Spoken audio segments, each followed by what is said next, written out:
The popular modern scientific materialist atheist worldview propagated by NASA, the mainstream media, and the public education system is that you are here because nothingness, for no reason, exploded and created everything. Before time, space, matter, consciousness, intelligence, and life, there was nothing. Then the nothingness exploded. And instead of destroying things like every other explosion ever, this explosion created things, created everything. The nothingness explosion somehow created space, time, and all matter in the universe in an instant and for no reason at all. Then all of the creationary explosive debris flying outward at over 670 million miles per hour for 14 billion years culminated to create you. Yes, first some of the more gaseous nothing came together, forming suns and stars. Then solid pieces of the nothing came together, forming planets and moons. Then the nothing turned hydrogen and oxygen came together, forming water on the nothing planet Earth, out of which single-celled living organisms magically appeared, got to work dividing and multiplying into multi-celled conscious organisms, which multiplied and divided and mutated into various forms of sea life, which adapted and evolved and crawled onto land, replacing gills with lungs, lost tails, grew opposable thumbs, and started grasping at straws like this ridiculous nihilistic notion of Big Bang evolution. This anti-God materialist theory of evolution has been staunchly protected by the infallibility of science for over 150 years, but in actual fact, just as science has failed to find one true, valid proof that Earth is a ball spinning around the sun, scientists have failed to discover a single piece of evidence that the material world is a product of blind chance evolution. Furthermore, Big Bang evolution actually requires and presupposes many other claims which have already been proven false in previous chapters, such as the plurality of worlds, Newton's theory of gravity, Einstein's theory of relativity, stars being distant suns, and Earth being a planet, not a plane. Harun Yahya wrote, "Evolutionary theory claims that life started with a cell that formed by chance. According to this scenario, 4 billion years ago, various lifeless chemical compounds underwent a reaction in the primordial atmosphere on the Earth in which the effects of thunderbolts and atmospheric pressure led to the formation of the first living cell. The first thing that must be said is that the claim that inanimate materials can come together to form life is an unscientific one that has not been verified by any experiment or observation. Life is only generated from life. Each living cell is formed by the replication of another cell. No one in the world has ever succeeded in forming a living cell by bringing inanimate materials together, not even in the most advanced laboratories. The theory of evolution faces no greater crisis than on the point of explaining the emergence of life. The reason is that organic molecules are so complex that their formation cannot possibly be explained as being coincidental, and it is manifestly impossible for an organic cell to have been formed by chance. How could all the interconnected and compartmentalized components, the cell wall, the cell membrane, the mitochondria, proteins, DNA, RNA, ribosomes, lysosomes, cytoplasm, vacuoles, nucleus, and other cell parts magically come together and create conscious, intelligent life from unconscious, dead matter? Just making one average-sized protein molecule is already composed of 288 amino acids of 12 varying types, which can be combined to 10 to the 300th power different ways. Of all those possibilities, only one forms the desired protein molecule, and there are over 600 types of proteins combined in the smallest bacterias ever discovered. Astronomer Fred Hoyle compared the odds that all the multifaceted and multifunctional parts of a cell could coincidentally come together and create life analogous to a tornado sweeping through a junkyard and assembling a Boeing 747 from the materials therein. Hoyle wrote that if there were a basic principle of matter which somehow drove organic systems toward life, its existence should easily be demonstrable in the laboratory. One could, for instance, take a swimming bath to represent the primordial soup, Fill it with any chemicals of a non-biological nature you please, pump any gases over it or through it you please, and shine any kind of radiation on it that takes your fancy. Let the experiment proceed for a year, and see how many of those 2,000 enzymes, protein produced by living cells, have appeared in the bath. I will give the answer, and so save all the time and trouble and expense of actually doing the experiment. You will find nothing at all, except possibly for a tarry sludge composed of amino acids and other simple organic chemicals.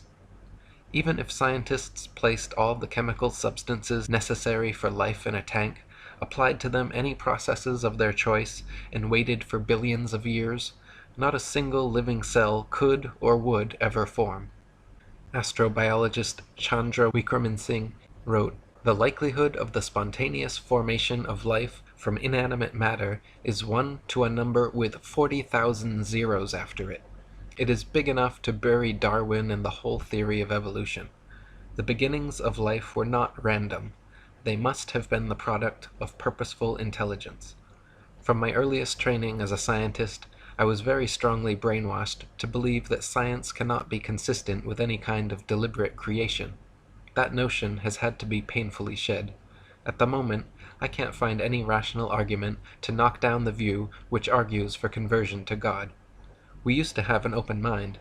Now we realize that the only logical answer to life is creation, and not accidental random shuffling." Harun Yahya wrote, "Scientific proofs from such branches of science as paleontology, microbiology, and anatomy reveal evolution to be a bankrupt theory. It has been stressed that evolution is incompatible with scientific discoveries, reason, and logic. Those who believe in the theory of evolution think that a few atoms and molecules thrown into a huge vat could produce thinking, reasoning professors, university students, scientists, artists, antelopes, lemon trees, and carnations. Moreover, the scientists and professors who believe in this nonsense are educated people. That is why it is quite justifiable to speak of the theory of evolution as the most potent spell in history.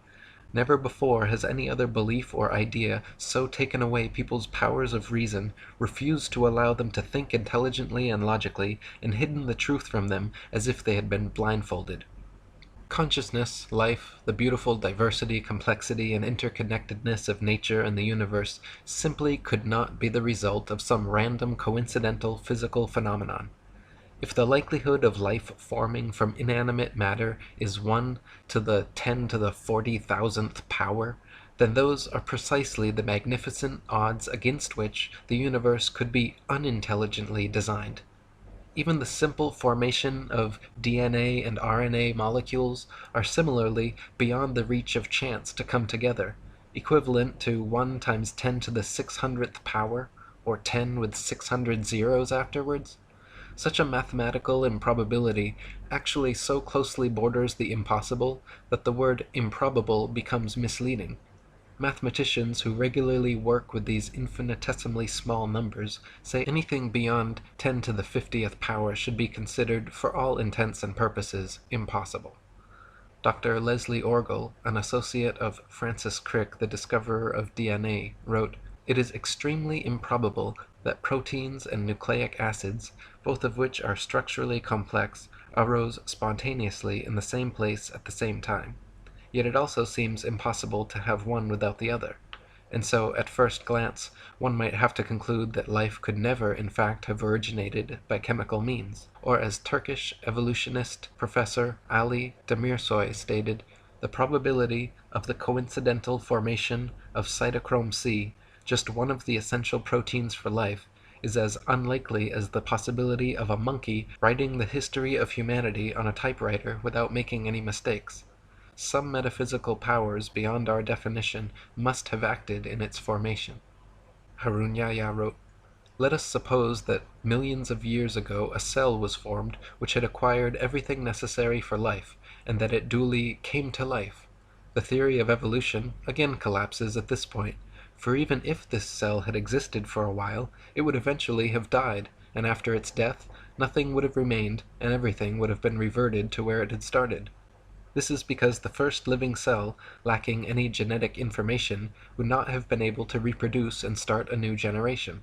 life would have ended with its death.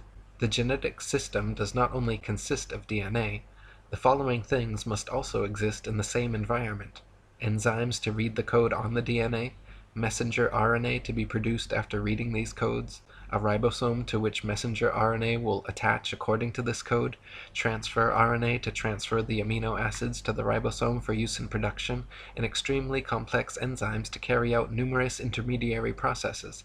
Such an environment cannot exist anywhere apart from a totally isolated and completely controlled environment, such as the cell, where all the essential raw materials and energy resources exist. The Big Bang theory is easily proven false, as the nature of explosions is to destroy, to break things down into their constituent parts, increasing chaos and decreasing order. Explosions simply do not and cannot create things, causing disparate parts to combine into more ordered wholes, as the Big Bang theory contends. Similarly, the theory of evolution is proven false by entropy, the second law of thermodynamics. It is a fact that systems left to their own devices tend to become corrupted, disordered, and dispersed over time. All things, living or not, wear out, deteriorate, and decay. They do not spontaneously come together over time in incredibly implausible combinations, creating diverse, complex, and beautiful living forms. Thus, the theory of evolution is in direct opposition to the law of entropy. Evolution supposes things become more ordered, more structured, and more complex over time. But from rust to mold to rotting corpses, nature is everywhere at odds with such a notion. Furthermore, according to the Le Chatelier principle in chemistry, life could not have been formed in the sea as evolutionists allege anyway, since the peptide bond created by amino acid chains produces water molecules. It is not possible for such a reaction to take place in a hydrous environment.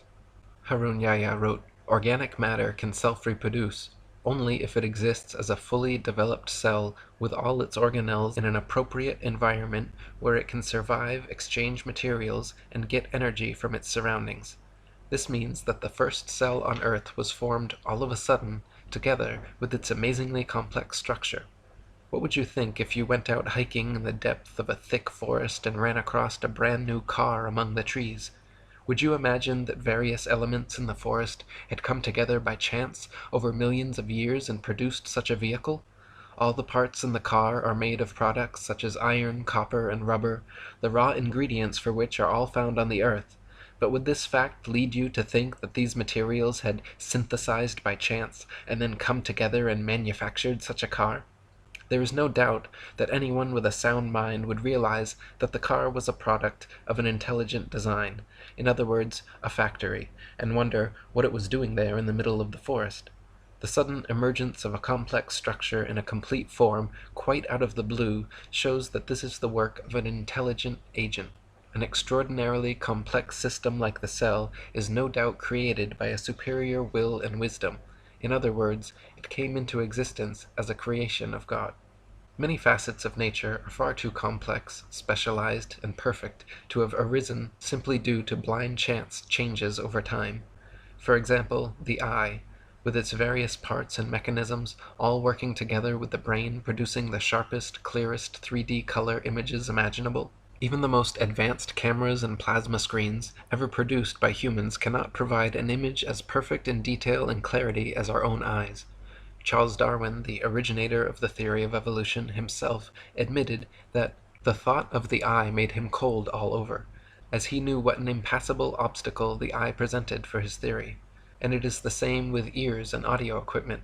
For over a century, many thousands of researchers, scientists, and engineers have been working in factories across the world trying to produce sharper, clearer audio and video playing and recording devices, never coming close to the capabilities and perfection of the human ear and eye. Harun Yahya wrote, "Look at the book you read, your hands with which you hold it, then lift your head and look around you. Have you ever seen such a sharp and distinct image as this one at any other place?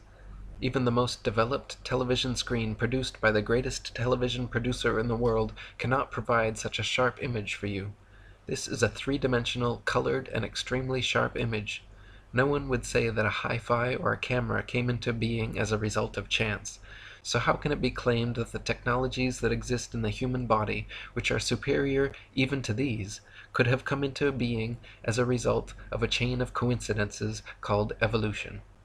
It is evident that the eye, the ear, and indeed all the parts of the human body are products of a very superior creation. Charles Darwin, in his Origin of Species, the veritable Bible of atheist materialists, stated that if my theory be true, numberless intermediate varieties, linking most closely all of the species of the same group together, must assuredly have existed. Consequently, evidence of their former existence could be found only amongst fossil remains. Darwin himself knew no such transitional forms had been discovered, and hoped that they would be found in the future.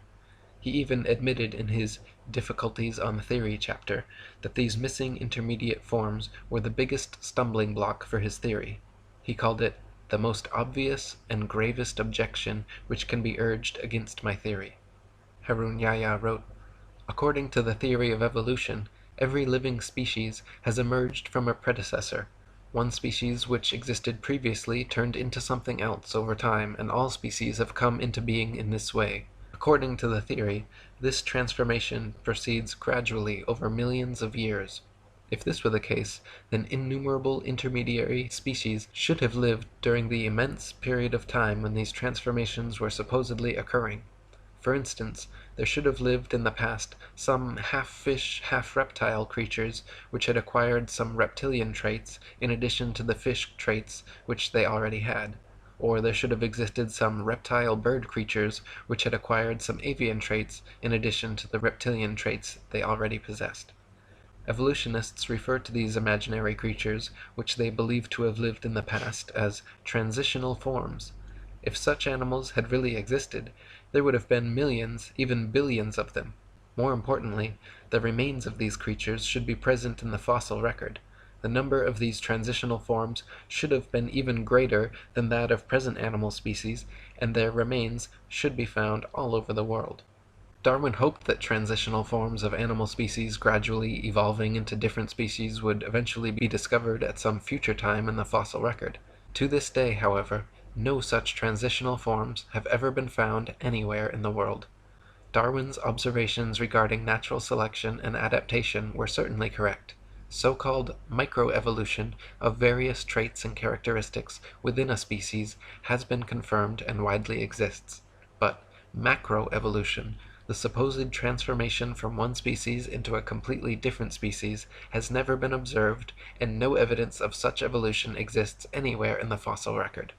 Colin Patterson, senior paleontologist for the British Museum of Natural History and an ardent evolutionist, even he admits that Darwinists must concede natural selection has never been observed to actually cause anything to evolve. He said, "No one has ever produced a species by mechanism of natural selection. No one has ever got near it, and most of the current argument in neo-Darwinism is about this question." Harun Yahya wrote, "Even in the most scientific books about evolution, the stage of transition from water to land, one of the unexplainable points of evolution, is given in such simplicity that they do not prove to be believable even for children.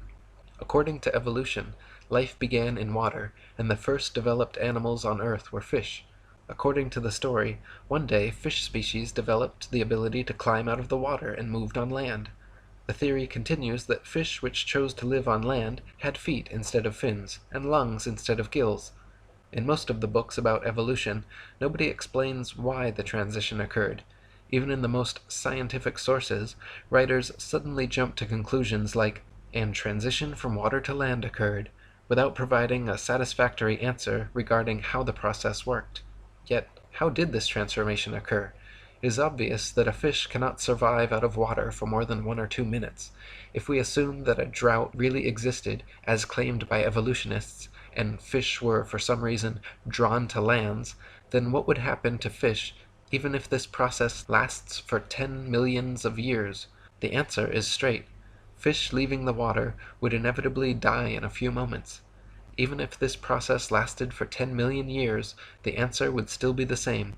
All fish would die one by one. Nobody would dare say, "Maybe after 4 million years some of the fish suddenly acquired lungs while they were trying to survive. This would no doubt be an illogical assertion. However, that is exactly what evolutionists claim.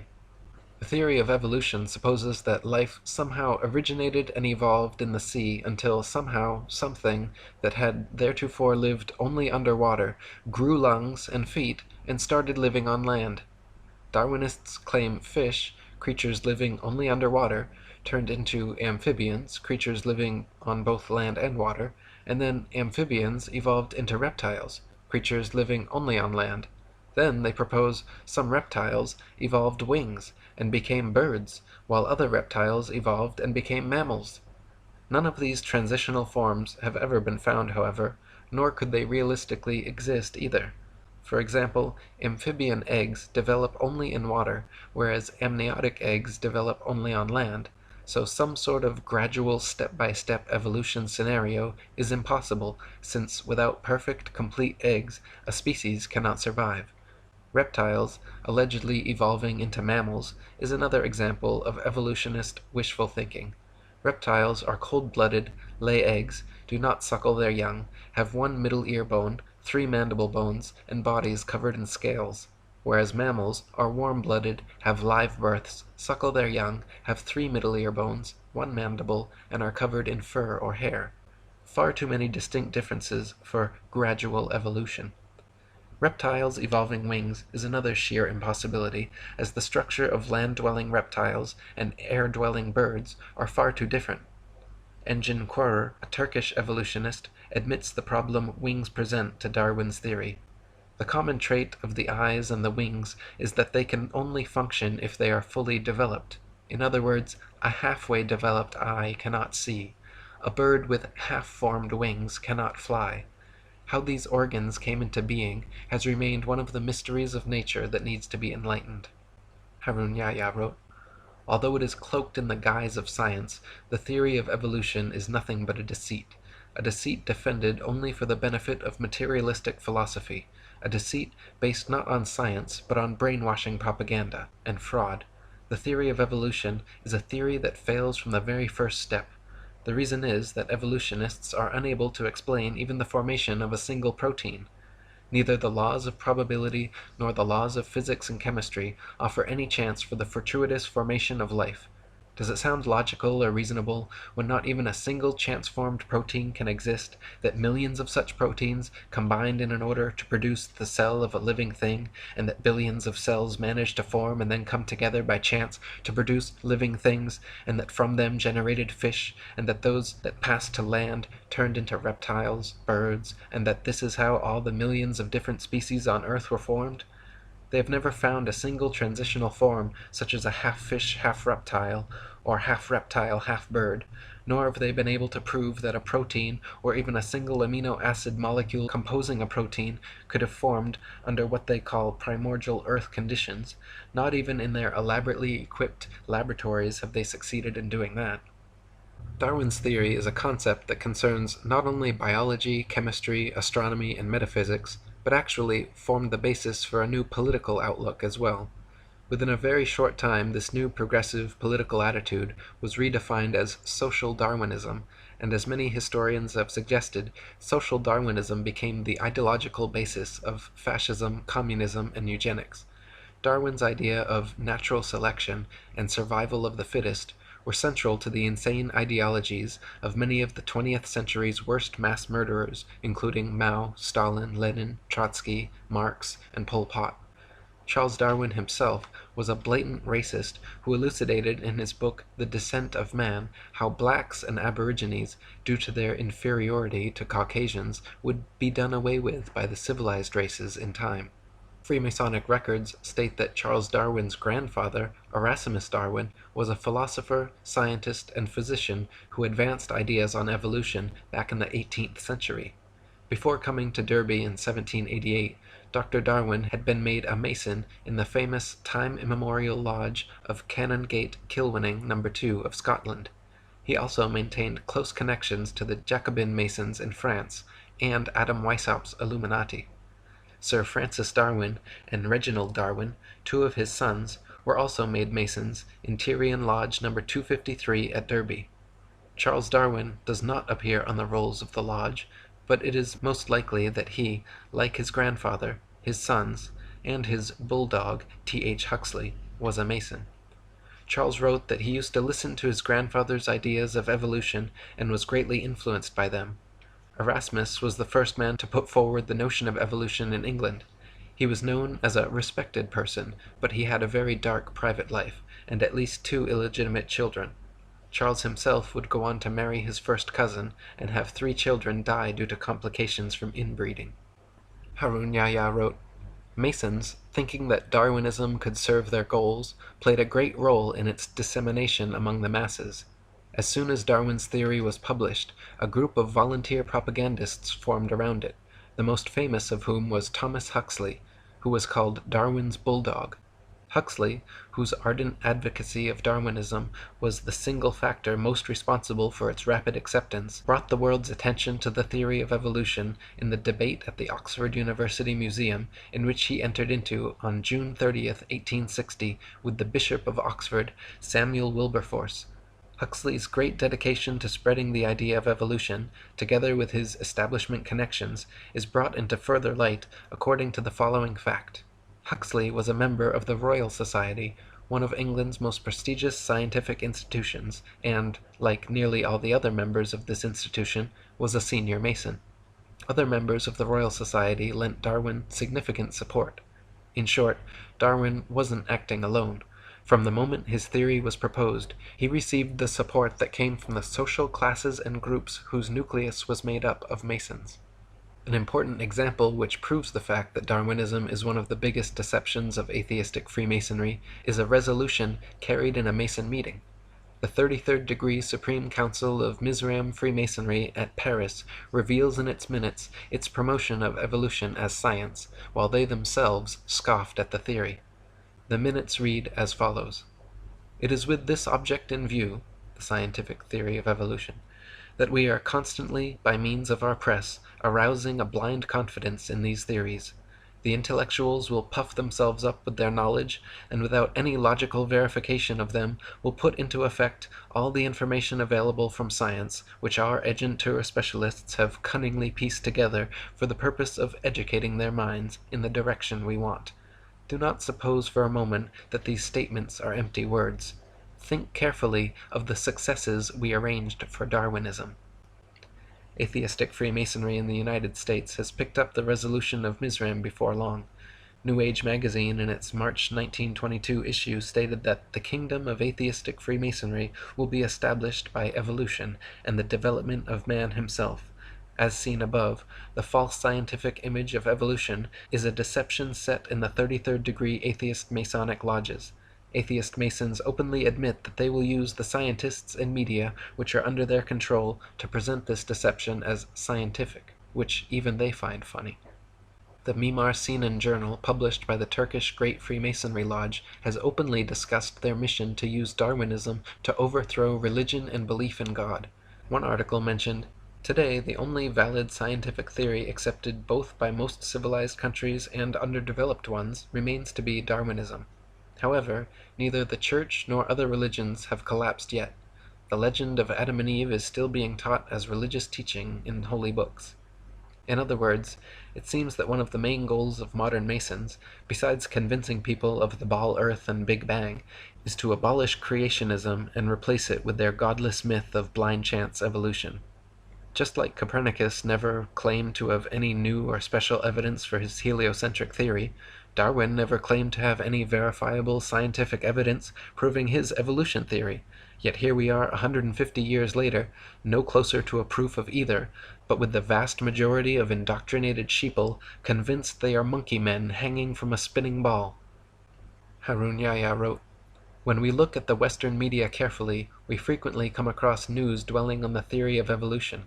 Leading media organizations and well-known and respectable magazines periodically bring this subject up. When their approach is examined, one gets the impression that this theory is an absolutely proven fact, leaving no room for discussion. Ordinary people reading this kind of news naturally start to think that the theory of evolution is a fact, as certain as any law of mathematics. They print headlines in big fonts. According to Time magazine, a new fossil that completes the gap in the fossil chain has been found. or nature indicates that scientists have shed light on the final issues of evolutionary theory. The finding of the last missing link of the evolution chain means nothing because there is not a single thing proven about evolution. In short, both the media and academic circles, which are at the disposal of anti-religionist power centers, maintain an entirely evolutionist view, and they impose this on society. This imposition is so effective that it has in time turned evolution into an idea that is never to be rejected. Denying evolution is seen as being contradictory to science and fundamental realities. The information we have considered throughout this book has shown us that the theory of evolution has no scientific basis, and that, on the contrary, evolutionist claims conflict with scientific facts. In other words, the force that keeps evolution alive is not science. The theory of evolution is maintained by some scientists, but behind it there is another influence at work. This other influence is materialist philosophy. Materialist philosophy is one of the oldest beliefs in the world, and assumes the existence of matter as its basic principle. According to this view, matter has always existed, and everything that exists consists of matter. This makes belief in a creator impossible, of course, because if matter has always existed, and if everything consists of matter, then there can be no supermaterial creator who created it. The fact of the matter is, evolution is, was, and always has been a foregone conclusion by people looking for any answer other than God. When you metaphysically exclude the existence of an intelligent, creative consciousness behind the creation of the material world, the only answer left is random happenstance. Everything must be the result of coincidence, chance, and circumstance once you have excluded the possibility of a supreme intelligent creator. But no matter how diligently it is denied, the truth remains. You simply are not some cosmic accident, not the result of random happenstance, chance, or coincidence. Your eyes, your ears, your feelings, your life and consciousness are all the result of the most supremely intelligent design. My previous book, Spiritual Science, is a 284-page refutation of materialist science and philosophy, which proves far beyond any reasonable doubt that atheistic materialism is an invalid, untenable, destructive philosophy, and that consciousness and intelligence existed before and beyond all space, time, and matter. Malcolm Muggeridge, an atheist philosopher and supporter of evolution for 60 years, finally admitted before his death that I myself am convinced that the theory of evolution, especially the extent to which it's been applied, will be one of the great jokes in the history books in the future. Posterity will marvel that so very flimsy and dubious an hypothesis could be accepted with the incredible credulity that it has. Harun Yahya wrote, according to these professors, a number of simple chemical substances first came together and formed a protein, which is no more possible than a randomly scattered collection of letters coming together to form a poem. Then, other coincidences led to the emergence of other proteins. These then also combined by chance in an organized manner, not just proteins, but DNA, RNA, enzymes, hormones, and cell organelles, all of which are very complex structures within the cell, coincidentally happen to emerge and come together. As a result of these billions of coincidences, the first cell came into being. If you put a carved stone or wooden idol in front of these people and told them, look, this idol created this room and everything in it, they would say that was utterly stupid and refuse to believe it. Yet, despite that, they declare the nonsense that the unconscious process known as chance gradually brought this world and all the billions of wonderful living things in it into being, to be the greatest scientific explanation. In short, these people regard chance as a god and claim that it is intelligent, conscious, and powerful enough to create living things and all the sensitive balances in the universe. One of the first frauds in the history of Darwinism, known as recapitulation theory and heralded as undeniable proof of evolution, was an idea proposed and propagated by a racist eugenicist professor named Ernest Haeckel in the late 19th century. A contemporary and friend of Charles Darwin, and Thomas Bulldog Huxley, Haeckel postulated that human and other animal embryos experience a miniature form of the entire evolutionary impulse during their development in the womb, displaying first characteristics of fish, then reptile, and lastly mammalian or human. It has long been eliminated from scientific literature, but many people and popular sources still unknowingly quote and believe in Haeckel's fraudulent work. Several popular magazines and school textbooks, as recently as the 1990s, over a century after being exposed, were still publishing Haeckel's hoaxed pictures and recapitulation theory as science fact. Harun Yahya wrote, "It has since been proven that this theory is completely bogus. It is now known that the gills that supposedly appear in the early stages of the human embryo are in fact the initial phases of the middle ear canal, parathyroid, and thymus. The part of the embryo which was likened to the egg yolk pouch turns out to be a pouch that produces blood for the infant. The part that had been identified as a tail by Haeckel and his followers is in fact the backbone, which resembles a tail only because it takes shape before the legs do." Another interesting aspect of recapitulation was Ernest Haeckel himself, a faker who falsified his drawings in order to support the theory he advanced. Haeckel's forgeries purported to show that fish and human embryos resembled one another. When he was caught out, the only defense he offered was that other evolutionists had also committed similar offenses. Haeckel was charged with fraud by 5 professors and convicted by a university court at Jena, where he admitted that several of his drawings were forgeries, that he was merely filling in missing links where evidence was thin, and that hundreds of his contemporaries were guilty of the same charge. During the trial, he said, "After this compromising confession of forgery, I should be obliged to consider myself condemned and annihilated if I had not the consolation of seeing side by side with me in the prisoner's dock hundreds of fellow culprits, among them many of the most trusted observers and most esteemed biologists. The great majority of all the diagrams in the best biological textbooks, treatises, and journals would incur in the same degree the charge of forgery, for all of them are inexact and are more or less doctored, schematized, and constructed." What an admission! Not only did Haeckel confess his own forgeries, but he admitted that there were hundreds of other scientific fraudsters similarly doctoring findings in the best biological textbooks, treatises, and journals, several of which will be examined in this chapter. As it turns out, Haeckel had simply copied and printed the same human embryo pictures several times over, claiming each were various other animal embryos with exact parallels, when in fact the parallels do not exist, and the pictures were copies he knowingly and intentionally made to suit his recapitulation idea. Malcolm Bowden wrote, "To support his theory, Haeckel, whose knowledge of embryology was self-taught, faked some of his evidence. He not only altered his illustrations of embryos, but also printed the same plate of an embryo 3 times, and labeled one a human, the second a dog, and the third a rabbit, to show their similarity." Dr. Michael Richardson wrote, "This is one of the worst cases of scientific fraud. It's shocking to find that somebody one thought was a great scientist was deliberately misleading. It makes me angry. What Haeckel did was to take a human embryo and copy it, pretending that the salamander and the pig and all the others look the same at the same stage of development. They don't. These are fakes." For the past 150 years, evolutionist scientists have been working diligently to propagandize the public into believing that modern humans are descended from ancient apes. The final and most difficult theoretical leap for the theory of evolution is this supposed million-year transition from ape to human. The utter impossibility of evolving abilities like bipedality, erect spinal columns, and complex linguistic skills has been debated since the theory was first presented, but such obstacles will never stop die-hard evolutionists set on discovering, or inventing, a believable monkey-man transitional species.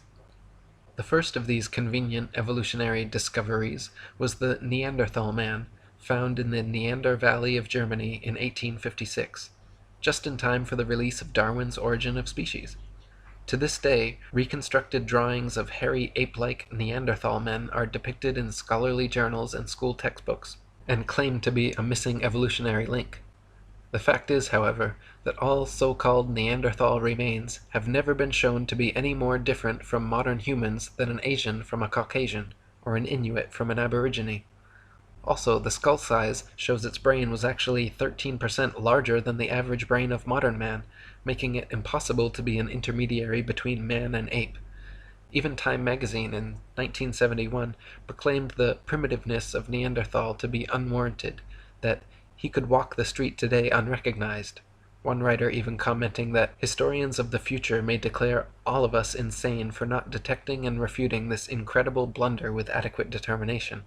One of the main proponents pushing Neanderthal man as an authentic species nowadays is Rainer Prosch, a German professor who dated the fossils at 36,000 years old, allowing them to fit perfectly in the evolutionist timeline. In 2005, however, Prosch was forced to retire in disgrace by a panel of Frankfurt University heads who determined he had fabricated data and plagiarized the work of his colleagues over the past 30 years. The once renowned carbon dating expert has presently been completely ostracized from the scientific community. It has since been determined that all Neanderthal skeletal remains are no more than a few thousand years old, some only a few hundred. They have also found modern human DNA in the bones, that their brain capacity was 13% larger than the modern average, their height 5'9", comparable to our average, and they had advanced tools, buried their dead, and enjoyed art. University of Berlin professor Rudolf Virchow, Ernest Haeckel's former professor and the father of modern pathology, back in 1872 concluded the original Neanderthal remains were simply that of an unfortunate Homo sapiens who had suffered childhood rickets, adult arthritis, and was victim to several damaging blows to the head. Eric Trinkaus, a paleoanthropologist from New Mexico University, concluded his examination stating, "Detailed comparisons of Neanderthal skeletal remains with those of modern human have shown that there is nothing in Neanderthal anatomy that conclusively indicates locomotor, manipulative, intellectual, or linguistic abilities inferior to those of modern humans." In 1891, the next ape-man discovery was found in Java, Indonesia, by Eugene Dubois, who coincidentally happened to be a student and apprentice of evolutionist hoaxer Ernest Haeckel. Dubois found a skull cap, a leg bone, a jaw fragment, and 3 teeth, from which he reconstructed the ape-like Java man. Within 10 years of its discovery, Java man was the main subject of over 80 evolution books and articles. It was given the scientific name of Anthropopithecus erectus, and later changed to Pithecanthropus erectus, and finally Homo erectus, undoubtedly for super-official pseudo-scientific reasons. Hank Hanegraaff wrote, "Java man was discovered by a Dutchman. I'm a little embarrassed by that because I'm a Dutchman myself. His name was Eugene Dubois. The bones were found in 1891 on an Indonesian island of Java in Southeast Asia along the banks of the Solo River. And there was an interesting assortment. He found a leg bone, a skull cap, a jaw fragment, and 3 teeth. And that's what he concocted Java man from. Interestingly, some of the teeth were old and some young. The bones belonged to ape, female and male. It was an interesting conglomeration, and the reason that people didn't catch on to it is because the find of Dubois was kept from scholars for about 30 years. He also withheld the discovery of modern human remains, which were found in the same stratum as Java man. Of course, that would have ruined his claims that Java man was the ancestor of modern-day humans. Finally, enough pressure was placed on him that the actual bones were allowed to be examined and the discrepancies were found, and eventually enlightened America, as well as the world, found out that this was a hoax. Unfortunately, hoaxes die hard. Recently, Time magazine ran a cover story entitled "How Man Became Man," and starts off ridiculing Christians and creationists, then goes on to present Java man as though it were a fact. Java man's teeth were found to be of different ages, and the bones a mixture of human and ape, with a giant gibbon skull. Rudolf Virchow, Haeckel's own professor and the foremost pathology expert of his time, stated, "In my opinion, this creature was an animal, a giant gibbon in fact, and the thigh bone has not the slightest connection with the skull." He and many others have concluded the thigh bone is quite clearly human, while the skull cap and teeth belong to a primate. In 1912, a doctor and paleoanthropologist named Charles Dawson claimed to have found a jawbone and cranial fragment of an ape-man transitional form in a pit in Piltdown, England. It was alleged to be 500,000 years old, and was displayed as absolute proof of human evolution in museums across the world. For the next 40 years, scores of scientific articles, artist reconstructions, and over 500 doctoral theses were written about Piltdown Man. Objections and criticisms were raised immediately by contemporaries like Arthur Keith, but managed to be mitigated by Dawson until 1953, when tests proved conclusively that the Piltdown skull was actually human and only a few hundred years old, while the lower protruding jaw was from a recently deceased orangutan. Investigators found that Dawson had artificially worn down the orangutan jaw, and that the primitive tools discovered alongside the fossils were imitations Dawson had sharpened with steel implements. Dawson also filled the molar surfaces of the teeth to more resemble those of man, and stained all the fossils with potassium dichromate to give them an antiquated appearance. The stains quickly disappeared when dipped in acid, however. Wilfrid Lagraw-Clark, a member of Joseph Weiner's team who uncovered the forgery, stated that the evidences of artificial abrasion immediately sprang to the eye. Indeed, so obvious did they seem, that it may well be asked, how was it that they had escaped notice before? Within days, Piltdown Man was removed from the British Museum, where it had been on display for 4 decades. Since conclusively being proven a hoax in 1953, many of Dawson's other paleontological finds have also proven to be fakes or planted. In 2003, Dr. Miles Russell of Bournemouth University published the results of an investigation into Dawson's antiquarian collection, concluding that at least 38 specimens were clear fakes, noting that Dawson's entire academic career appears to have been built upon deceit, sleight of hand, fraud, and deception, the ultimate gain being international recognition. The next fraudulent attempt at creating and propagating a supposed ape-man transitional form was carried out in 1922 by Henry Fairfield Osborn, co-founder of the American Eugenics Society, president of the White Supremacist Pioneer Fund, and director of the American Museum of Natural History. Osborn declared that he had been sent an anomalous tooth found in Snakebrook, Nebraska, which had characteristics of both ape and man. He determined that it came from the Pliocene period of ancient history, and affectionately labeled the tooth's owner Nebraska Man. Harun Yahya wrote, Nebraska Man was immediately given a scientific name, Hesperopithecus haroldkukei. Many authorities gave Osborn their support. Based on this single tooth, reconstructions of the Nebraska Man's head and body were drawn. Moreover, Nebraska Man was even pictured along with his wife and children as a whole family in a natural setting. Once Nebraska Man made the media rounds of popular publications, and the pliable public was sufficiently propagandized, the story disappeared until 1928, when William Bryan and William Gregory had the opportunity to independently examine the tooth. Their investigations both conclusively found that the tooth did not belong to a man or ape, but was actually from an extinct species of wild American pig called Prestonops. After William Gregory published his article, Hesperopithecus, apparently not ape nor a man, in Science magazine, all drawings and models of Nebraska Man and his family were quickly removed from evolutionist publications. Henry Osborn himself was forced to concede that Nebraska Man, Hesperopithecus haroldkukei, the supposed example of the Pliocene Pithecanthropus erectus, and his whole imaginary family were completely fictional fabrications. He never admitted to intentional fraud, and why would he? But as an ardent evolutionist, eugenicist, and white supremacist, a level of confirmation bias was likely. Osborn was even such a sadistic racist that he was quoted during a national debate unabashedly saying of World War I Army intelligence tests that, "I believe those tests were worth what the war cost, even in human life.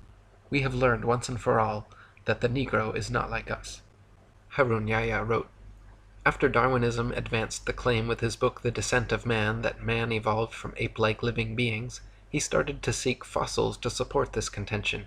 However, some evolutionists believed that half-man, half-ape creatures were to be found not only in the fossil record, but also alive in various parts of the world. In the early 20th century, these pursuits for living transitional links led to unfortunate incidents, one of the cruelest of which is the story of a pygmy by the name of Odabenga. Odabenga was captured in 1904 by an evolutionist researcher in the Congo. In his own tongue, his name meant friend. He had a wife and 2 children. Chained and caged like an animal, he was taken to the USA, where evolutionist scientists displayed him to the public in the St. Louis World Fair along with other ape species and introduced him as the closest transitional link to man. 2 years later, they took him to the Bronx Zoo in New York, and there they exhibited him under the denomination of Ancient Ancestors of Man, along with a few chimpanzee, a gorilla named Dina, and an orangutan called Duhong. Dr. William Hornaday, the zoo's evolutionist director, gave long speeches on how proud he was to have this exceptional transitional form in his zoo, and treated caged Otabenga as if he were an ordinary animal.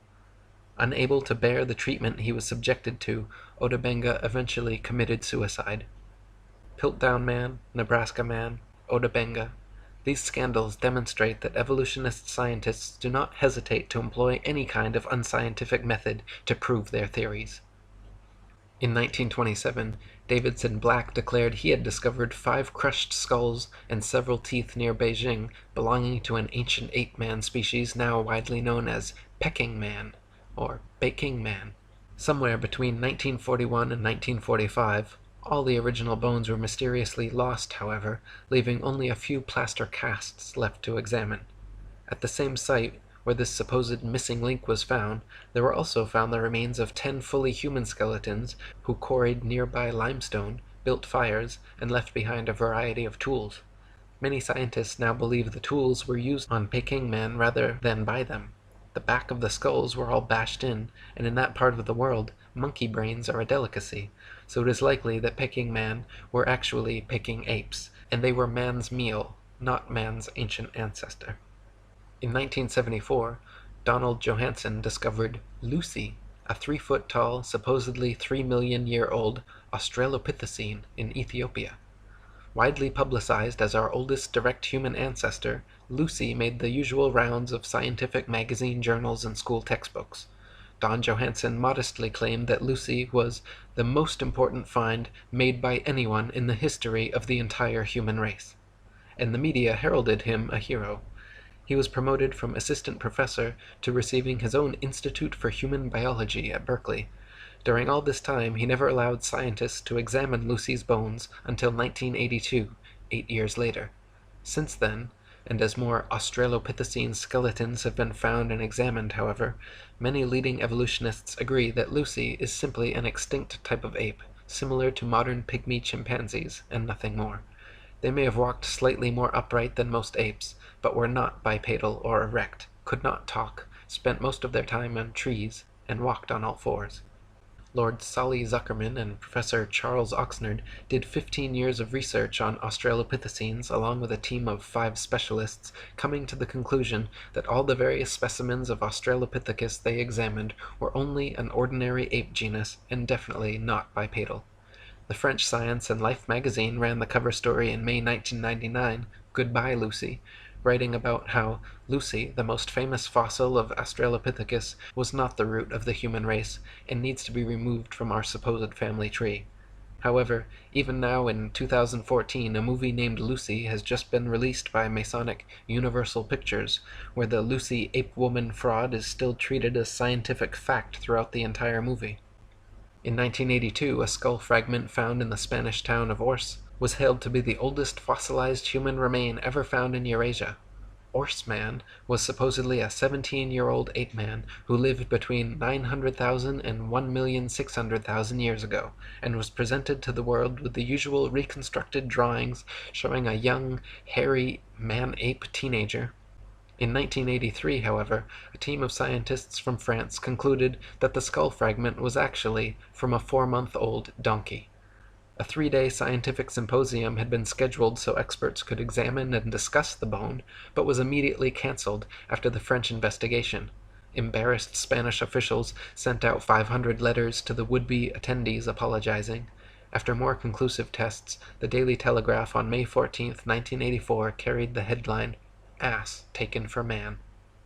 Later in 1984, Kamoya Kimu, in a team led by paleoanthropologist Richard Leakey, discovered Turkana Boy at Neriakatum near Lake Turkana, Kenya. Turkana Boy was proclaimed to be a preteen boy from 1.5 to 1.6 million years ago and is now regarded as the most complete early human skeleton ever found. Much like Neanderthal man, however, Turkana Boy, or Neriakatomi Homo erectus, is no different from modern man.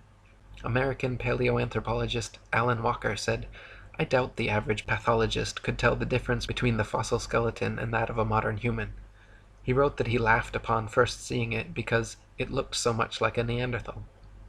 Turkana Boy was bipedal, with arms and legs of human proportions, an upright skeletal structure, comparable in height, cranial size, and development rate of modern humans. Even the discovering team leader Richard Leakey stated that the difference between this specimen of Homo erectus and modern man are no more pronounced than simple racial variances. The shape of the skull, the degree of protrusion of the face, the robustness of the brows, and so on, these differences are probably no more pronounced than we see today between the separate geographical races of modern humans. Such biological variation arises when populations are geographically separated from each other for significant lengths of time. So when seen for what they really are, all the supposed ape-men discoveries and reconstructions are nothing but frauds and fantasies. Neanderthal man was just an ordinary man. Java man and Piltdown man were composed of human and ape bones. Nebraska man was actually a pig. Peking man was actually man's meal. Lucy was just a monkey. Orse man was a donkey. And Turkana Boy was just a boy. Harun Yahya wrote, Reconstruction can be explained as drawing a picture or constructing a model of a living thing based on a single bone, sometimes only a fragment that has been unearthed. The ape-men we see in newspapers, magazines, or films are all reconstructions. The fossils that are claimed to be evidence for the human evolution scenario are in fact products of fraud. For more than 150 years, not even a single fossil to prove evolution has been found. As a matter of fact, the reconstructions, drawings or models, of the fossil remains made by the evolutionists are prepped speculatively precisely to validate the evolutionary thesis. David R. Pilbeam, an anthropologist from Harvard, stresses this fact when he says, "At least in paleoanthropology, data are still so sparse that theory heavily influences interpretations. Theories have, in the past, clearly reflected our current ideologies instead of the actual data. Since people are highly affected by visual information, these reconstructions best serve the purpose of evolutionists, which is to convince people that these reconstructed creatures really existed in the past." All the many models, drawings, cartoons, mannequins, and movies made involving various ape-men are complete fiction and fabrication, because no one can actually accurately determine the outward appearance of an animal based solely on bone structure. Soft tissue, which vanishes quickly after death and is responsible for the look of one's eyes, ears, nose, lips, hair, eyebrows, skin, etc., totally depends on the imagination of the person reconstructing them. Ernest A. Houghton of Harvard University stated, "To attempt to restore the soft parts is an even more hazardous undertaking. The lips, the eyes, the ears, and the nasal tip leave no clues on the underlying bony parts.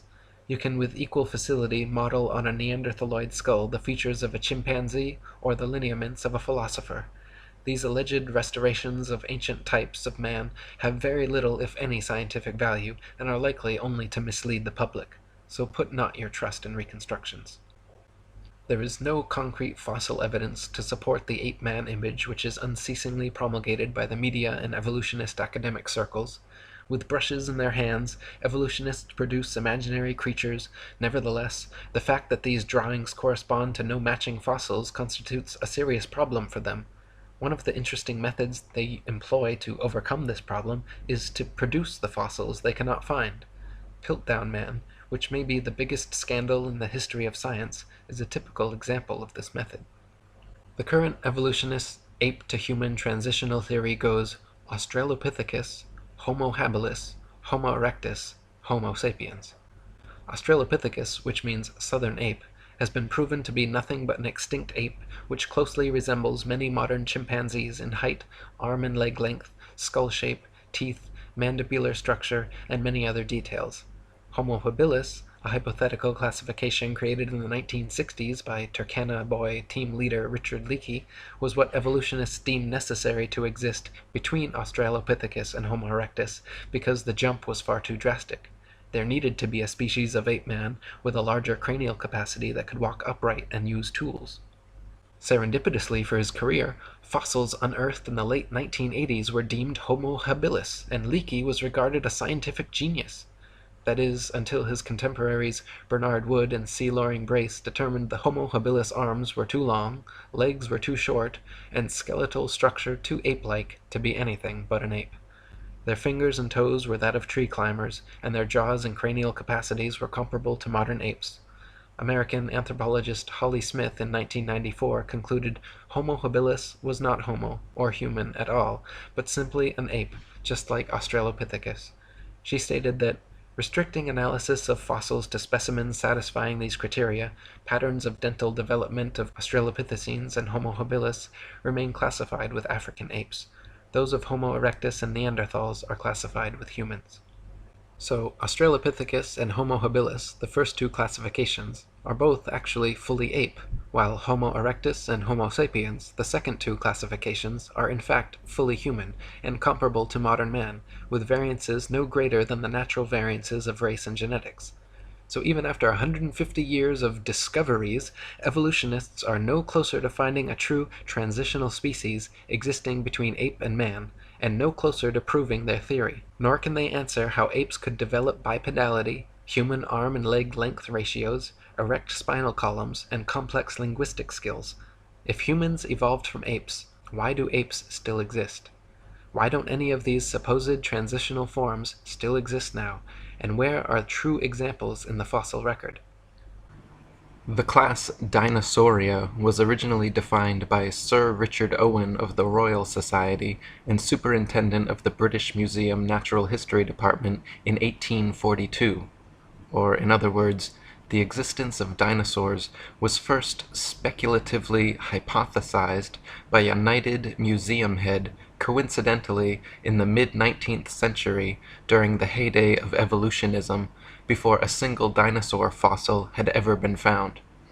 The Masonic media and mainstream press worldwide got to work hyping stories of these supposed long-lost animals, and then, lo and behold, 12 years later, in 1854, Ferdinand van de Veer Hayden, during his exploration of the upper Missouri River, found proof of Owen's theory. A few unidentified teeth he mailed to leading paleontologist Joseph Leidy, who several years later declared them to be from an ancient, extinct Trachodon dinosaur, which, beyond ironically, means rough tooth. Firstly, it should be needless to say that it is impossible to reconstruct an entire hypothetical ancient animal based on a few teeth. But even more importantly, it is dubious that a myriad of ancient reptile, bird, and reptile mammal transitional forms necessary for the blossoming theory of evolution would be hypothesized and then conveniently discovered by teams of evolutionist archaeologists purposely out looking to find such fossils. And it is even more dubious that such fossils have supposedly existed for millions of years, but were never found by or known to any civilization in the history of humanity until evolutionism's Masonic Renaissance in the mid-19th century. David Wozni wrote, "Why are there no discoveries by Native Americans in all the years previous when they roamed the American continents? There is no belief of dinosaurs in the Native American religion or tradition. For that matter, why were there no discoveries prior to the 19th century in any part of the world? According to the World Book Encyclopedia, before the 1800s, no one ever knew that dinosaurs existed. During the late 1800s and early 1900s, large deposits of dinosaur remains were discovered. Why has man suddenly made all these discoveries? No tribes, cultures, or countries in the world ever discovered a dinosaur bone before the mid-1800s, and then they were suddenly found all over the world in North America, South America, Europe, Asia, Africa, Argentina, Belgium, Mongolia, Tanzania, West Germany, and many other places apparently had large deposits of dinosaur fossils never before seen. All these places were inhabited and well explored for thousands of years before this time. Why had no one ever found a dinosaur fossil before?" According to the book The Dinosaur Project, paleontological journalist Wayne Grady claims the period following this, from around 1870 to 1880, became a period in North America where some of the most underhanded shenanigans in the history of science were conducted. In what was known as the Great Dinosaur Rush, or the Bone Wars, Edward Drinker Cope of the Academy of Natural Sciences and Othniel Marsh of the Peabody Museum of Natural History began a lifelong rivalry and passion for dinosaur hunting. They started out as friends, but became bitter enemies during a legendary feud involving double-crossing, slander, bribery, theft, spying, and destruction of bones by both parties. Marsh is said to have discovered over 500 different ancient species, including 80 dinosaurs, while Cope discovered 56. Out of the 136 dinosaur species supposedly discovered by the two men, however, only 32 are presently considered valid, as the rest have all proven to be falsifications and fabrications. None of them once claimed to find a complete skeleton either, so all their work involved reconstructions. In fact, to this day, no complete skeleton has ever been found, and so all dinosaurs are reconstructions. David Wozni wrote, "Discoveries and excavations seem not to be made by disinterested people such as farmers, ranchers, hikers, outdoor recreationists, building construction industry basement excavators, pipeline trench diggers, and mining industry personnel, but rather by people with a vested interest such as paleontologists, scientists, university professors, and museum organization personnel who were intentionally looking for dinosaur bones or who have studied dinosaurs previously. Finds are often made during special dinosaur bone hunting trips and expeditions by these people to faraway regions already inhabited and explored. This seems highly implausible.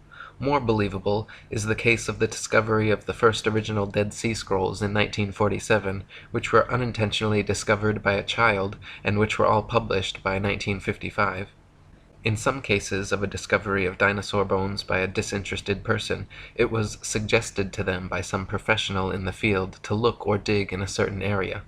Also very interesting to note are special areas set aside and designated as dinosaur parks, for which amateur dinosaur hunters are required to first obtain a dinosaur hunting license. Whatever destination these establishment-funded archaeologists and paleontologists set, it seemed they found incredible numbers of fossils in tiny areas.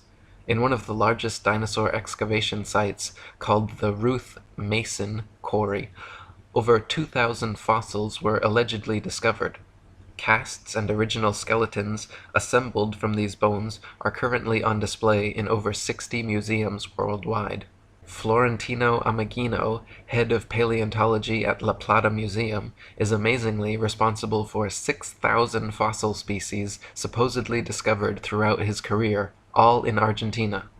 Dinosaur hunter Earl Douglas sent 350 tons of excavated dinosaur bones to the Carnegie Museum of Natural History throughout his career, all coming from the Dinosaur National Monument in Utah. During an expedition to Patagonia, Dr. Louis Chiappe and Dr. Lowell Dingus supposedly discovered thousands of dinosaur eggs at a site of only a few hundred square yards. Many experts have mentioned how such finds of huge quantities of fossils in one area by just a few highly invested individuals goes against the laws of natural probability and lends credence to the likelihood of forgeries or concentrated planting efforts. David Wozni wrote, "Dinosaur bones sell for a lot of money at auctions. It is a profitable business. There is pressure for academics to publish papers. Museums are in the business of producing displays that are popular and appealing. Movie producers and the media need to produce material to sell to stay in business. The mainstream media loves to hype alleged dinosaur finds. Much is to be gained by converting a bland, non-dinosaur discovery of a bone of modern origin into an impressive dinosaur find and letting artists' interpretations and imaginations take the spotlight rather than the basic, boring, real find. There are people who desire and crave prestige, fame, and attention. There is the bandwagon effect and crowd behavior, and then there are people and entities pursuing political and religious agendas. Highly rewarding financial and economic benefits to museums, educational and research organizations, university departments of paleontology, discoverers and owners of dinosaur bones, and the book, television, movie, and media industries may cause sufficient motivations for ridiculing of open questioning and for suppression of honest investigation. The fact that T-Rex bones have sold at auctions for upward of $12 million shows how lucrative the field of dinosaur hunting can be, and it just happens to be museum officials who serendipitously seem to make the most prolific finds. The first dinosaur to ever be publicly displayed was the Hadrosaurus folci at Edward Drinker Cope's Academy of Natural Sciences in Philadelphia. The bones were co-discovered by Joseph Leidy, Cope's esteemed professor, and the man responsible for the Trachodon Toothosaurus. The original Hadrosaurus reconstruction, which is still on display today, shows a huge plaster-cast bipedal reptile standing upright, using its tail as a third leg. What few people know, however, is that no skull was ever discovered and no original bones were put in the public exhibit. David Wasney wrote, "A visual and a sculptural artist were promptly hired to invent a skull, and from the illustrations of another artist, who had depicted the iguanodon, the two artists drew the same face for the Hadrosaurus folci.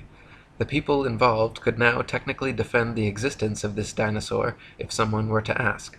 The stunt worked out so well and fooled the public so thoroughly that they could later change the head of the creature without anyone noticing. To this day, Hadrosaurus folci is on display at the Academy of Natural Sciences in Philadelphia. The bones are said to be kept behind heavy closed doors, but a plaster copy is exhibited in their place.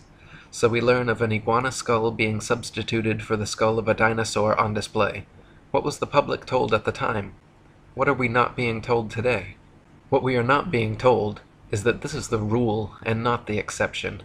To this day, not a single complete skeleton of any dinosaur has ever been found. All the museum displays, models, mannequins, cartoons, and movies of prehistoric monsters you have ever seen are all imaginative reconstructions based on incomplete skeletons arranged in a manner paleontologists believe to be most realistic. Furthermore, the skeletons exhibited in museums are all admittedly intricate fabrications made of plaster, fiberglass, various epoxies, and other animal bones, not original fossils.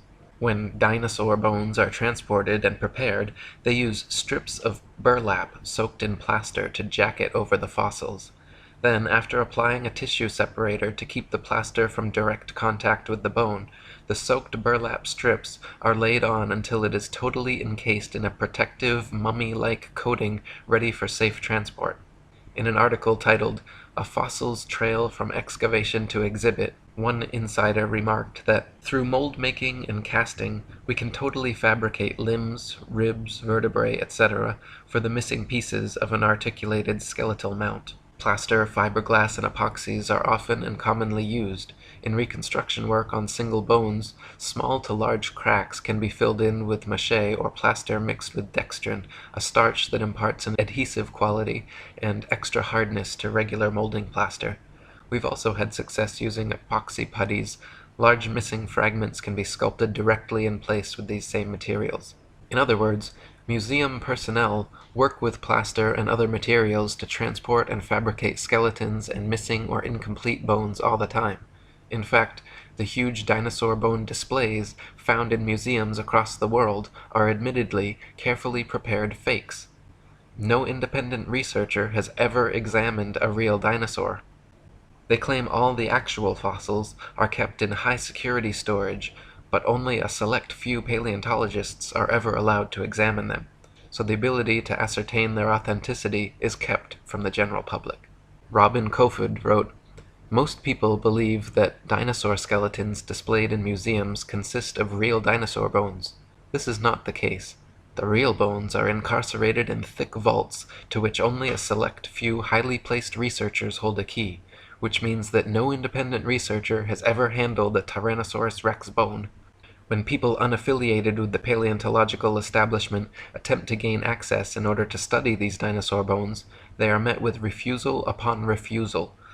Only around 2,100 dinosaur bone sets have been discovered worldwide, and out of these, only 15 incomplete Tyrannosaurus rex bone sets have been found. These dinosaur bone sets have never formed a complete skeleton, but from these incomplete bone sets, paleontologists have constructed a hypothesis about the appearance of the whole skeleton which they have modeled in plastic. If thousands of long necks and large carnivorous reptiles had really roamed the earth, we wouldn't only have found 2,100 dinosaur bone sets, but millions of bones, with ordinary people tripping over them when digging in their vegetable patches." David Wasney wrote, "When children go to a dinosaur museum, are the displays they see displays of science or displays of art and science fiction? Are we being deceived and brainwashed at an early age into believing a dinosaur myth? Deep, probing questions need to be asked of the entire dinosaur business.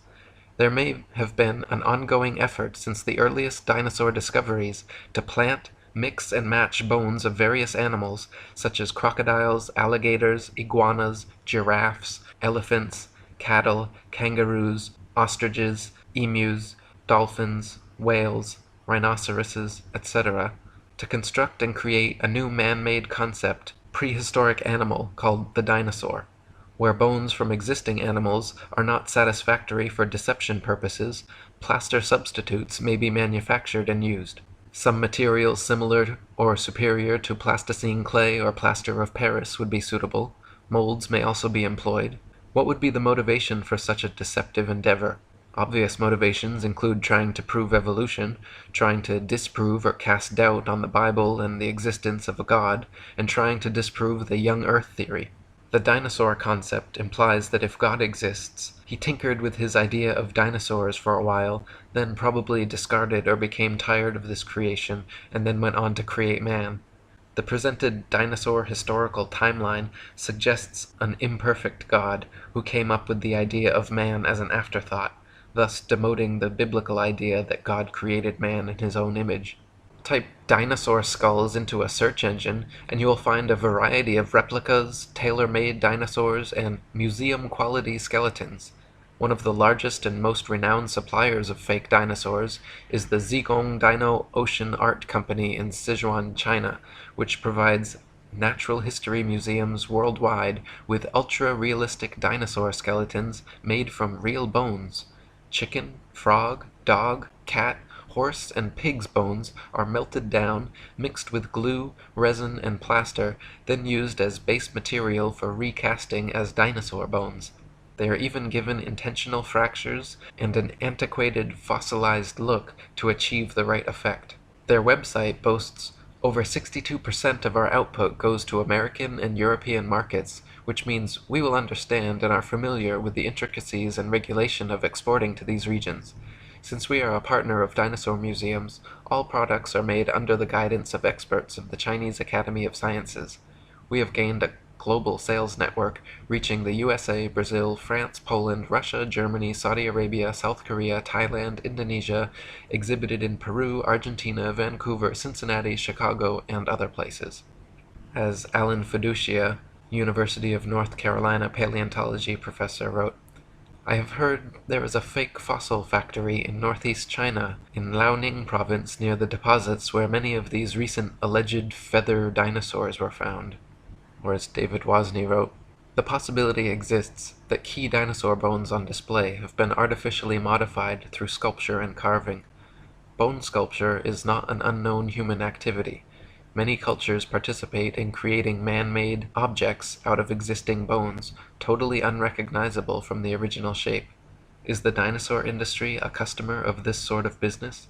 Is it possible that dinosaur skeleton replica are secretly assembled or manufactured in private buildings out of public view, with bones artificially constructed or used from a number of different modern-day animals?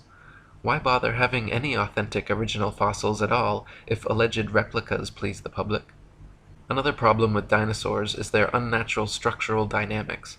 Many dinosaur skeletons and reconstructions feature bipedal monsters like the T-Rex with a forward-leaning torso and head far larger and heavier than its counterbalancing tail. Many museum displays cannot even stand up under their own weight. It is highly unlikely that beasts this large and disproportionate could exist at all. The loads acting on their skeletons are so great that calculations indicate the bones of the largest dinosaurs would buckle and crack under their own immense weight. Experts have also pointed out that dinosaurs would have to have moved much slower than portrayed in movies to prevent sudden shocks to their skeletons. David Wozni wrote, this idea of slow-moving animals does not agree with the biomechanical analysis of dinosaurs, which indicate that the dinosaurs were agile, active creatures. This is the paradox between the dinosaur's size and lifestyle. Many displays and drawings of dinosaurs appear to be an absurdity, showing a two-legged animal that would be totally off balance, with the weight of head and abdomen much greater than weight of tail, which is supposed to act as a counterbalance. Is the dinosaur industry a case of science trying to meet public desires or expectations? The movie Jurassic Park is an example of showing dinosaurs much larger than any current displays in museums. After the movie came out, it is interesting to note that many articles were written asking, "Is this possible?" I can recall a report of dinosaur DNA being discovered preserved in amber, which later turned out to be false. Robin Kofod wrote, "Overall, several millions of dollars have been spent promoting the existence of dinosaurs through movies, TV, magazines, and comics. The world of movies and paleontology are like Siamese twins. People's view on the existence of dinosaurs is based not on firm evidence, but on Hollywood-fixated artistic impressions. Documentaries colorfully illustrate each dinosaur's characteristics, like colors, weight, and muscle mass, but Don Lessam, advisor for Jurassic Park, admits that this is pure guesswork. Consider, for instance, the question of how much these dinosaurs weigh. Don Lessam says, "Scientists don't know how much dinosaurs weighed." Dinosaurs are presented to the public with colorful artistic reconstructions, drawings, models, mannequins, gigantic skeletons in museums, cartoons and movies showing these beasts in explicit detail, but the fact is, from the assigning and arrangement of bones in each species, to the impossible to discern soft tissue, skin, eyes, noses, color, hairiness, texture, etc., just like the many supposed ape-man species, all dinosaur reconstructions are 100% fictional fabrications created by invested and inventive evolutionists. They purposely present dinosaurs to children in the media to spark and bias their young imaginations toward their machinations. Cartoons like Ice Age and The Land Before Time, movies like Jurassic Park and Dinosaur Island, coloring books, dolls, plastic toys, elementary school textbooks, and huge displays in children's museums certainly have an effect on budding young minds. National Geographic and the Ice Age movies were produced by Mason Rupert Murdoch's News Corp and 20th Century Fox. The Masonic production company Universal Studios created Jurassic Park and The Land Before Time. They are owned by Comcast, whose main shareholders are Masons, J.P. Morgan, and the Rothschilds. Discovery Channel, which features many dinosaur documentaries, is also financially advised by N.M. Rothschilds and Son Limited.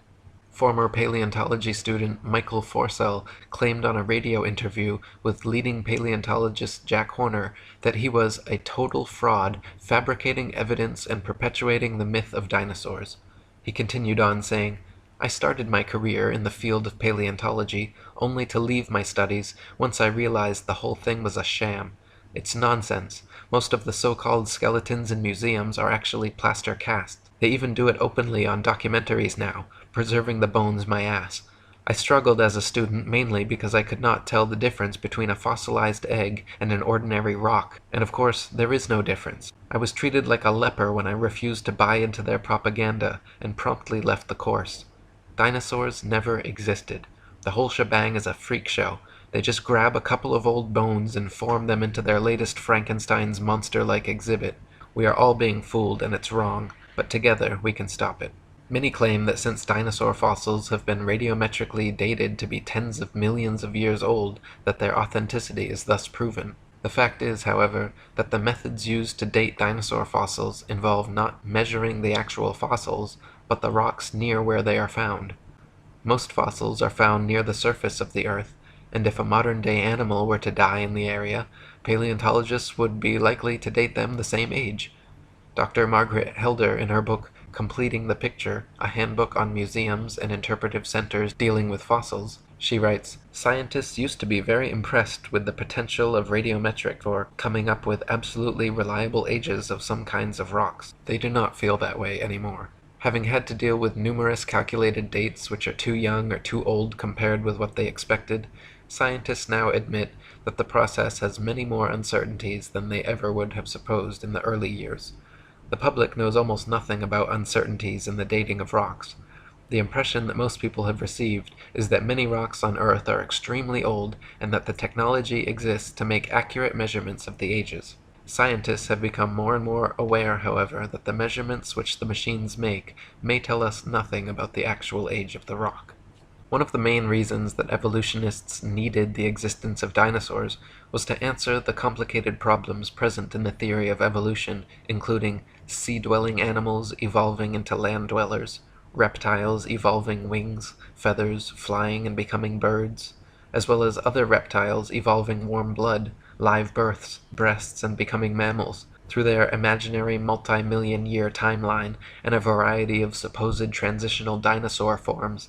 The paleontological establishment has been promoting various sea dinosaur, reptile/birds, and reptile/mammals to bridge these gaps. Many professionals and experts in the field have disputed such findings as often as they have been presented, however. Dr. Storrs Olson, a Smithsonian Institute scientist, wrote, "The idea of feathered dinosaurs and the theropod origin of birds is being actively promulgated by a cadre of zealous scientists acting in concert with certain editors at Nature and National Geographic, who themselves have become outspoken and highly biased proselytizers of the faith. Truth and careful scientific weighing of evidence have been among the first casualties in their program, which is now fast becoming one of the grander scientific hoaxes of our age. No authentic feathers have ever been found with dinosaur fossils, though a few exposed hoaxes certainly attempted to fake it.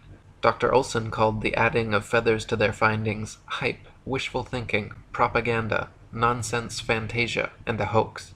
In the 1990s, many fossils with feathers were supposedly discovered in China, suspiciously close to the Zhejiang Dino Ocean Art Company, but when examined, Dr. Timothy Rowe found the so-called Confuciusaurus was an elaborate hoax. He also found the Archaeoraptor, supposedly discovered in the 90s, was composed of bones from 5 different animals. When Dr. Rowe presented his findings to National Geographic, the head scientist reportedly remarked, "Well, all of these have been fiddled with." National Geographic then proceeded with their news conferences and media stories about the Archaeoraptor fossils being genuine and having found the missing link in evolution. Robin Kofod wrote, "In 1999, National Geographic magazine was busted when they presented in a colorful and fancily presented article the missing link, an Archaeoraptor dinosaur, which was supposed to support the basic tenet of evolutionary theory that dinosaurs had slowly developed over millions of years. Their proof consisted of a fossil where carefully arranged bone imprints gave the impression of a creature half dinosaur and half bird. The scam was discovered during a CT scan which uncovered unnatural bone links. National Geographic magazine was later forced to admit, when pressured, that the fossil was man-made."